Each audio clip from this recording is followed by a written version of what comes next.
Shalom. This is Avraham Shira. Welcome to Eretz Israel. It's Erev Shabbat. We have a little talk in front of us, some things that might concern you if you're concerned with the future of your soul. In this week's Parshat Chayei, we're told about how Avraham went to the city of Hebron and he purchased a cave and a field. And the access or the way in which Avraham bought the field is interesting to teach us about negotiations in business and how different people do things. But without going into the business ethics of that, I have a whole class on my Patreon series about Torah, business, and money. And this week we've actually been dealing with Maso Matan Be'emunah, doing business faithfully. You can catch some of those classes also on Patreon as well. But here we're going to talk about something a little different. See, Avraham Avinu knew that the cave that he was buying wasn't just any cave. And when he went to buy it, he asked for a cave. And then the owner of the field at which the cave was situated said, well, why don't you buy the whole field? And in that way he could expand the price. He could inflate the price of the cave by including the field. But perhaps the field was worth something. Obviously it was. A field is worth something. And so Avraham Avinu said, sure, I'll buy the cave and the field. But clearly Ephron, the Hittite, now the Hittites were a world empire at the time. The Hittites were based on a snake cult religion that worshiped snakes. And that goes all the way back to the original reptilian representation in the Bible, in the garden. So that being aside, because the Jewish tradition is always about the one God versus the people who want to serve many gods, many powers, angels, gods, banks, governments. God is always saying, are you with me or are you with them? Are you with the doctors and the scientists? Are you with... Okay, so it's a very complicated story. It's taken 3,300 years to unfold, and apparently it's not over yet. However, we see that this same setup is everywhere in the Bible, and it's everywhere in our lives. This conflict, people like to call it the war of good and evil, but it's really the war of faith versus empirical logic.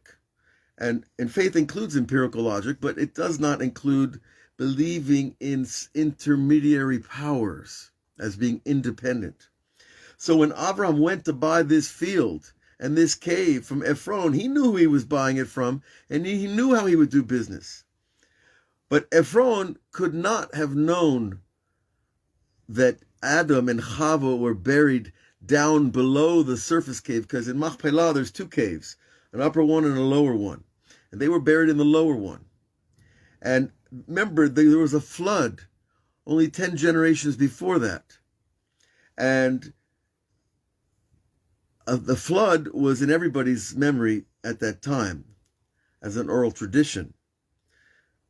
But Noah was the only one, and his sons, Shem, Ham, and Yafet, his sons were the only ones who had anything left of an oral tradition from the beginning of time.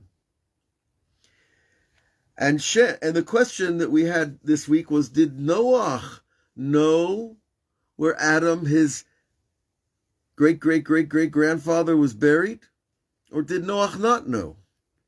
And if he knew, did he tell Abraham, guess what? There's a cave in Hebron at the end of the field that is where the forefather of humanity is buried.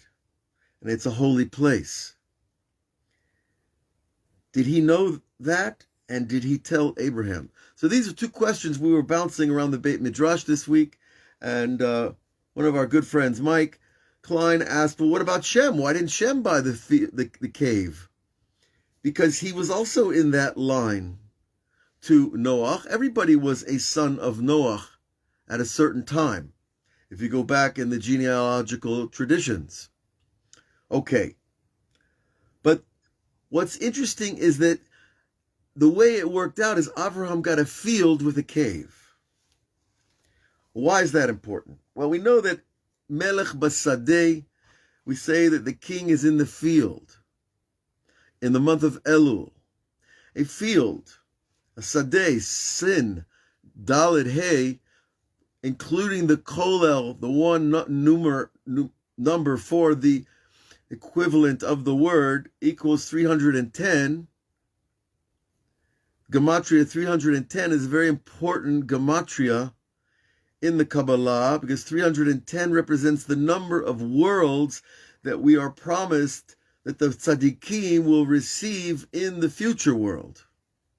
310 worlds each righteous person will receive when this physical creation here on earth reaches its culmination and its complete fruition. When the spirituality overwhelms the physicality in a good way, when all the vessels of physicality are filled with spirituality, then the light will shine on everything as it did in the beginning. As we are told about the Garden of Eden in antiquity, that Adam and Eve weren't even physical before the sin. They were beings of light. They did not have physical bodies. And so we're slowly, over thousands of years, trying to work our way back to that level, and it looks like it's going to take a long time. But no, we have promised certain calendar dates about this, that 6,000 years is the age of this developmental process, and the last 1,000 years is the Shabbat of the millennium. Just like there's 6 days and Shabbat, and there's 6 years, and then the Shemitah, the 7th year, which we are in right now here in Eretz Israel, and then there's 7 weeks, and then there's the Shavuot, and then there's 7-year periods which come to end after 49, which reach the Shabbat of all the Shmitot, which is called the Yuval, the Jubilee. Okay, see, so the numerical coefficients are equivalent, and they line up perfectly to teach us about the inner structure of the world based on the Kabbalah of the 6 middle sphirot, those that include your torso, and the Brit, the covenant that we make with God, which is, of course, attached to the Yesod, the foundation, the sexual organ. So all of those numerical equivalents are there to give us faith in the structure. Because when you have faith in a structure, it's a little easier than faith in an internal, invisible being that doesn't talk much. Right? But he does talk a lot. We just don't know how to listen yet. Our hearts aren't clear enough to hear. But God wants to be heard. He wants you to know that he's there. Okay, that's something in my book, The Path of Personal Prophecy, that hopefully you'll have a chance to buy very soon. Regardless, Avraham went to bury Sarah in this cave because he knew the forefather of humanity was there, and it was a holy place, and he wanted to be aligned with Adam, because Adam was the first prophet, and Avraham was a prophet. So I asked the question in the Beit Midrash in Nar Shalom this week, well, did Avraham already know that the cave was the holy place of Adam, or did he only find out later? Or did he find out through Noach and Shem, Noach's son Shem, who became the progenitor of the European races, whereas Ham became the progenitor of the African and Middle Eastern races, and Shem was the Middle Asian nations, and Yafet was the Northern European nations. Okay, so these 3 sons of Noach became the progenitors of all 3 major continents that are centered around the ancient world: Africa, Europe, and Asia. Okay, so what we see here is something very interesting. That Avraham wanted clearly to align himself and his family with the Shemites. Shem means name, the people that believe in the name. So it's a very interesting thing. Everybody has a God. Some people's God is on a cross. Some people's God is in a cave. Some people's God is in a snake. Some people's God is in a fish. There's all kinds of idol worship going on in the ancient world and until today. But the Jews say, no, we don't give our name our God any embodiment except the idea of a name. Now, what is a name? Well, a name is a vocalized collection of sounds that we repeat that applies to something else. So God is the something else, but we give him a name. But we don't define the something else. We only define him as having this name with, and that name has these traits. Now, what is this name? A name is your reputation in a label. It's a name. When you name call, you're labeling somebody based on something about their traits, or what you think of their traits, or the projection of your own traits. So giving a name to something is an attempt to put a handle on something that's greater than our immediate connection to it. So even when you name call in a derogatory way, let's say you call somebody fanatic or stupid or crazy, whatever label you give them, they're much more than your name that you give them. They're much more. A person is much more than any name that you could give him. A person is a collection of thousands of years of development. And with a genetic line that goes back a long time. So that's just important, because when we call people names, it's really a degradation of their true self. However, Sarah is being put in this cave. Now, a cave is the equivalent of a place set aside for holiness, and it's also a place set aside for contemplation and meditation. It is a cave is an ancient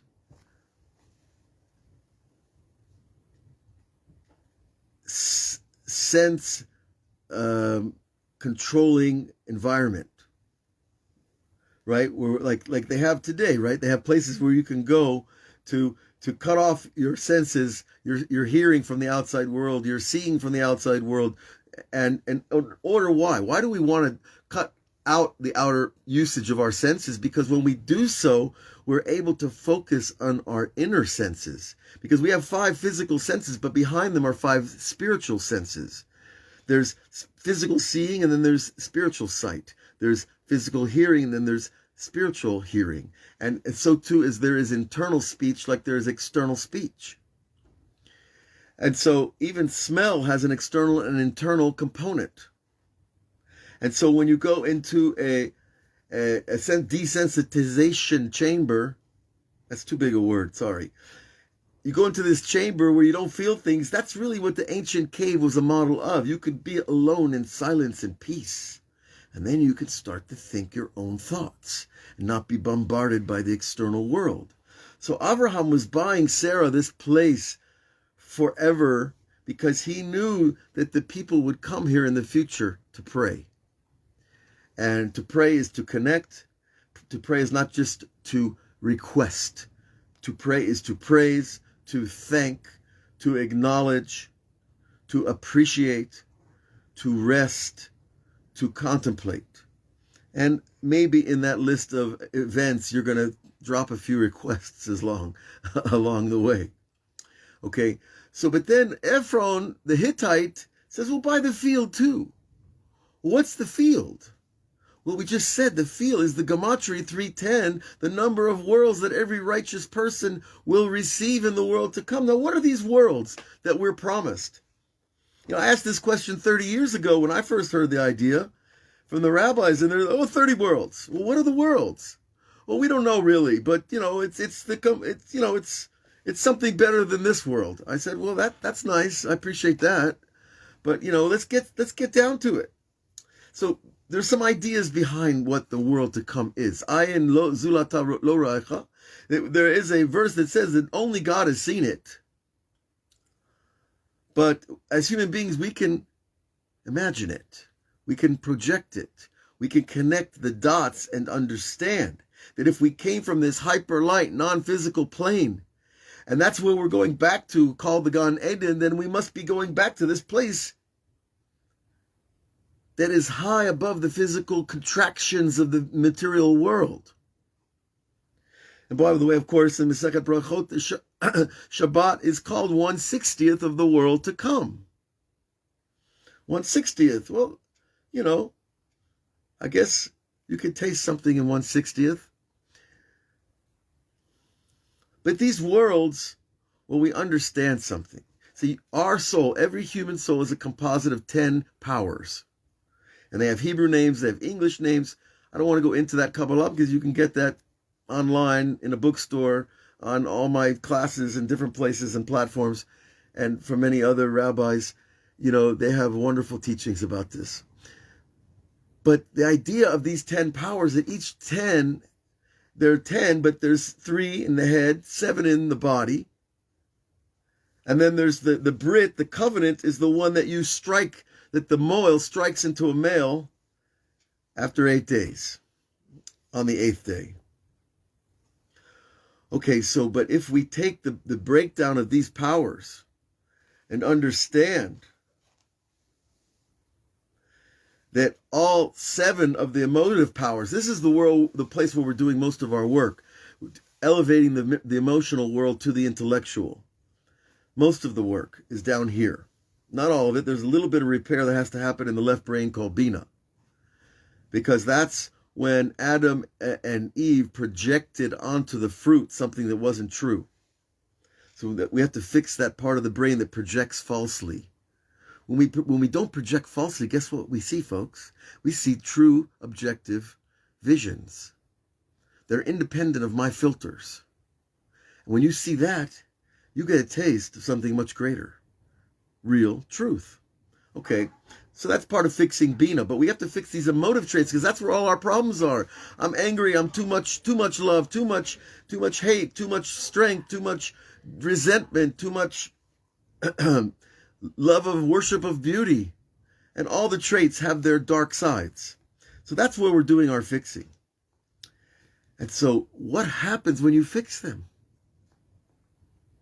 What happens when you fix your anger and you fix your exaggerations of love and you balance the two with real truth and you fix the desire to victory and stop trying to win every game and you fix the desire for personal glory? When you fix all those things, what's left is the pure power itself without my personal garment on it. It's this purification process that we're trying to do here in the Torah lifestyle, and especially with the Kabbalah and the Chassidut to guide us. Now, so when you purify your filters, what's left is the true you. It's the godly you is what's left behind.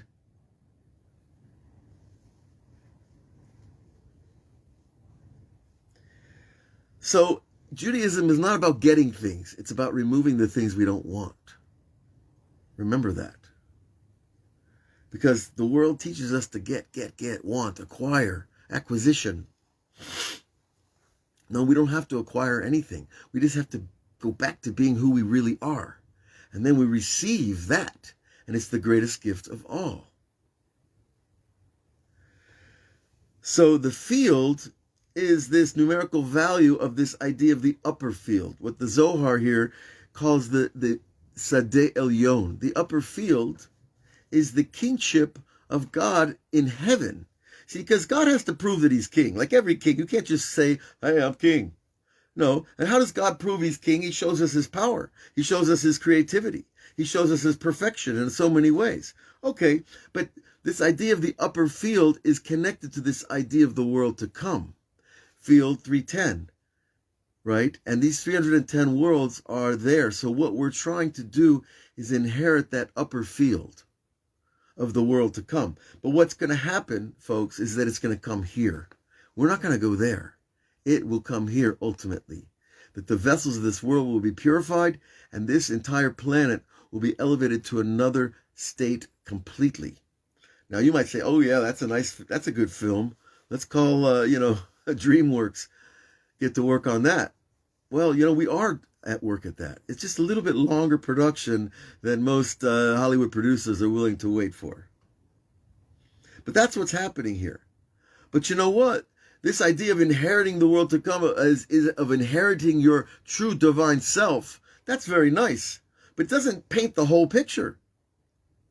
So there is speculation that I've spoken of with other teachers and rabbis around Jerusalem, that these 310 worlds could also be connected to other planets, even galaxies. Because God made us in his image. He runs the world. He made the world so that we could help him run it. That's what gives the king, the father, the greatest pleasure, is when, as Rabbi Nachman says, the king can inherit the kingdom to his son while the king's still alive. That's in the first page of The Seven Beggars, the classic story that we just finished 7 weeks on the Torah Lighthouse Project. If you have a chance to grab any of those, it's an amazing story. It's an endless story because it's so profound with information about these kinds of ideas. And these are the kind of ideas that kind of light you up a little bit. So we're not stuck in the parameters of this physical world. So if we're made in God's image and we're supposed to inherit a spark of God, and that, by the way, part of that promise is we don't really die. The body will perish, but the rest of us, the true part of ourselves, will not. And what we inherit is what we build here, which is our being, the good side of everything that we do. Now, so there's this talk that, can you imagine that God assigns you a planet that you get to do what you want with, that you have divine power to build, to grow, to raise, to give birth, to form, to create, to act? I'm not talking about the action that we do in this world. I'm talking about the type of action where you think something and it happens, where you speak something and it materializes before you. There have been great masters in the past that had that. The Jewish promise is that there is a time when everyone who's left is going to get it. So I kind of want to be one of those people that are left, Not everybody believes. Okay, that's everyone's right. And not everybody even wants to hear about it. But if you're here and you hear about it, then it must be that you're curious. And your curiosity means that there's a spark in you still trying to catch fire. It's trying to catch a vision of the real thing, the reason that we're here, the reason that we suffer, the reason for the mission, the reason for the Torah, the reason for all the metaphysical wars that we've been fighting. So Sarah, who we are told was a greater prophet than Abraham. Now, how could that be? Abraham, the master, the father of the people, the Nasi Elyon, they used to call him the Prince of God. And his wife had more divine inspiration than him. How could that be? Well, that's because we have to re-understand what divine inspiration means. Abraham was spoken to by God. They had conversations. He was promised things. He was told missions and things to do. But those were far and few between. When you live 175 years, there's a lot of empty days over there. There's a lot of days where you don't hear anything from God. But it says Sarah was nishrot. She was soaked with divine inspiration, meaning for her, everything that she saw and experienced, she could express into a divine utterance.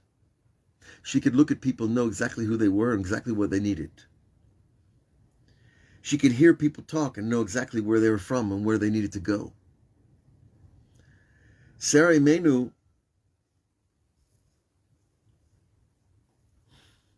was also from Abraham's family. Remember, she was also one of the children who grew up with an idol-worshipping father. Now, it's very interesting. I've seen it in our generation, and if you look back, oftentimes very special people come from people who are really against God. Because children have a way of rebounding from their parents, rebelling from their parents, if you will, rejecting some of the ideas and notions of their parents because it doesn't fit, it doesn't feel right, it doesn't seem to be honest and have integrity. So we see Sarah and Rachel and Rivka and Leah, they all came from these idol-worshipping occult practitioners, as did Abraham. Abraham's father, Terach, tried to come back to God. He really did. And the sages say that he made it halfway, something like that, in concordance with he was buried outside the land, as a sign that he didn't get here all the way. Okay, other very holy people were buried outside the land, but without going into that debate, the point is that no matter where we're from, we have the chance to turn it all around. We have to believe that, because otherwise, why are we here? Just because God had, extra players on the board of life? God had nothing else to do with our souls, so he just said, go down and suffer for 70, 80, 90 years, and then come talk to me afterwards? No. God put us here because we have a mission, and he wants us to fulfill it for him. And when we do that, we justify being made in his image. Do you hear that? How important that is? That when we do this work of purifying these 310 channels that become our world to come, we justify God in the face of the angels for creating man, because the angels said, don't create him, he's just going to sin. And God said, no, it's worth it for me for one righteous person. So let's be, all of us, be those righteous people that said, no, we're going to prove the angels wrong. We're going to justify God's creating us, even though people sin. So that every time you look out your window, you could say, oh, those people are sinning. Or you could say, there's people in there that aren't sinning. It's up to us. It's wherever you want to focus your filter, your lens. That's the life you live. Because the world is much bigger than we realize, and much deeper, and much wider. And we don't see and know very much. But we do know that the people that came before us died for these ideas, and to teach them and to give them to us. And this Shabbat, let's remember that this is only 1/60th of the real story. We want the whole story. Don't back down. Demand your inheritance. Demand your divine soul. And you will be guided, and you will receive it in the end. So God bless you all. Shabbat Shalom. Take some time on Shabbat to be alone. Find your cave. Find your alone place, the place where you can speak your truth, where you can cry if you want to cry, and laugh where you want to laugh, and totally feel the beauty of being you. Shabbat Shalom.